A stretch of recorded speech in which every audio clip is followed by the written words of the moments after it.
தீவிரவாதத்தை இந்தியாவில் அதிகம் ஊக்குவித்த அரசியல் கட்சி காங்கிரஸ் கட்சி. இதை சொல்ல காரணம், காங்கிரஸ் கட்சி இந்தியாவில் ஆட்சி செய்து கொண்டிருந்த காலத்தில் கிட்டத்தட்ட 2 லட்சத்திற்கும் மேற்பட்டவர்கள் தீவிரவாத பிரச்சனையுடன் தொடர்புடையவர்களாக கொல்லப்பட்டுள்ளனர்.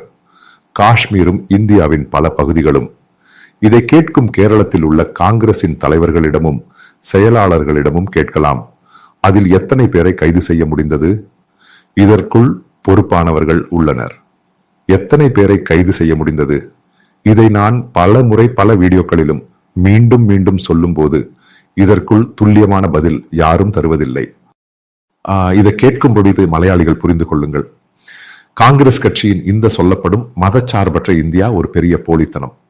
ஒரு சமூகத்திடம் மட்டுமே இந்த மதச்சார்பற்ற தன்மை என்று சொல்லப்படுகிறது. அது ஓட் பேங்க் அரசியலின் ஒரு பகுதி. மீதமுள்ள இந்தியாவில் உள்ள பெரும்பான்மையானவர்களுக்கு புரிந்து கொள்ள தொடங்கியுள்ளது. காங்கிரஸ் கட்சி சொல்லும் இந்த மதச்சார்பற்ற தன்மை என்று சொல்வது ஒரு முழு மோசடி, போலித்தனம் என்று.